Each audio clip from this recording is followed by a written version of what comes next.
मैं डॉक्टर अमित भटनागर पंतनगर कृषि विश्वविद्यालय में सस्य विज्ञान विभाग में प्राध्यापक के पद पर कार्यरत हूँ।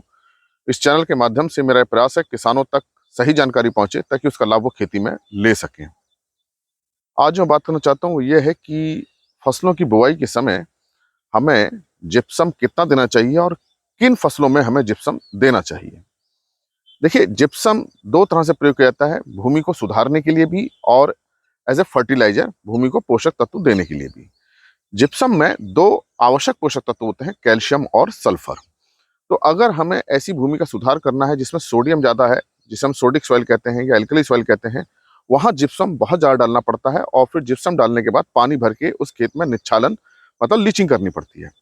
लेकिन अगर इसे हम एज ए फर्टिलाइजर प्रयोग कर रहे हैं तो ये हम इसे हर फसल में प्रयोग कर सकते हैं, क्योंकि इसमें दो आवश्यक पोषक तत्व हैं, जैसे मैंने आपको बताया, कैल्शियम और सल्फर, और इन दोनों ही तत्वों की फसल को बहुत ज़्यादा आवश्यकता होती है।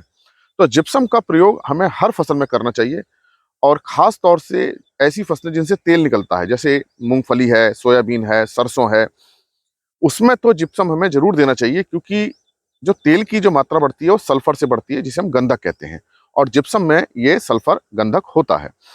तो हम सभी फसलों में प्रयोग करें, चाहे धान है, मक्का है, सोयाबीन है, कोई भी फसल है, हम उसमें जिप्सम ज़रूर डालें और 1 एकड़ में लगभग हमें इसकी मात्रा 80 किलोग्राम रखनी चाहिए। तो इससे पर्याप्त मात्रा में कैल्शियम और सल्फर मिल जाता है। तो बुआई के समय हम जब खेत तैयार कर रहे हों तभी हम जिप्सम को डालें, क्योंकि देखिए, जिप्सम जो है वो बहुत जल्दी पानी में घुलता नहीं है, पानी में हल्के-हल्के घुलता है। तो जब हम जिप्सम को बुआई के समय डालते हैं, फिर सिंचाई करते हैं या बारिश होती है, फिर नमी मिलती है, जब ये नमी मिलती है तब ये हल्का-हल्का घुलना शुरू होता है और जब ये घुलता है तब ये कैल्शियम और सल्फर दोनों को अलग करता है। और सबसे अच्छी बात इसमें होती है कि इसमें जो सल्फर होता है सल्फेट के रूप में होता है, जिसको पौधे तुरंत ले लेते हैं।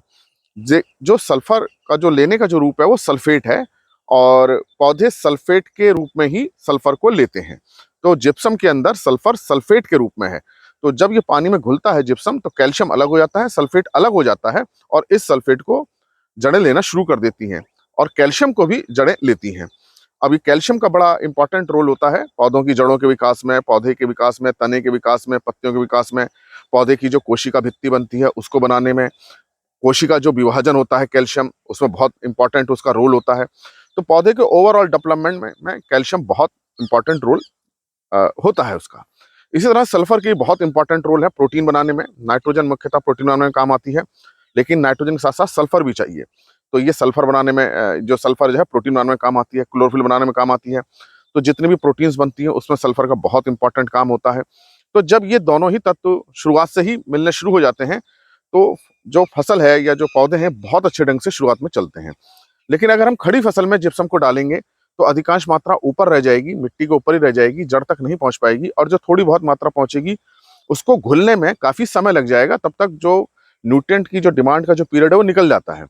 तो अगर हम शुरुआत से ही डाल देंगे मिट्टी के अंदर तो नमी मिलने पे 20, 25, 30 दिन में घुलना शुरू हो जाएगा और जब पौधे की ये बढ़वार की जब अवस्था आती है 20, 25, 30 दिन पर, तब इसको मिल जाता है। इसलिए जिप्सम जो है आप हर फसल में प्रयोग करें, बुआई के समय प्रयोग करें, 1 एकड़ में 80 किलोग्राम डालें। इसके साथ-साथ जो जिप्सम का जो फायदा होता है, मिट्टी को भुरभुरा बना के रखता है, मिट्टी में पपड़ी नहीं बनने देता है। ऐसी मिट्टी जिनमें पपड़ी बनने की समस्या हो, वहाँ भी हमें जिप्सम डालना चाहिए। जब मिट्टी भुरभुरी रहती है तो उसके अंदर वायु संचार बहुत अच्छा होता है, जल संचार बहुत अच्छा होता है और वायु संचार होने से हवा उसके अंदर जाती है और जड़ें अपना काम बहुत अच्छे ढंग से करती हैं। तो इसलिए आप कोई भी फसल बो रहे हैं, अब जिप्सम अगर आपको उपलब्ध हो जाता है तो जिप्सम को बुआई के समय डाल दें। मिट्टी बहुत अच्छी होगी, फसल भी बहुत अच्छी होगी और खास तौर से तिलहनी फसलें, ऑयल सीड क्रॉप्स के अंदर जो तेल की मात्रा बहुत ज़्यादा बढ़ जाती है सल्फर होने की वजह से। तो ये दो आवश्यक पोषक तत्वों को देता है, इसके साथ साथ मिट्टी को भी सुधारता है। इसलिए आप बुआई के समय जिप्सम का प्रयोग जरूर करें। धन्यवाद।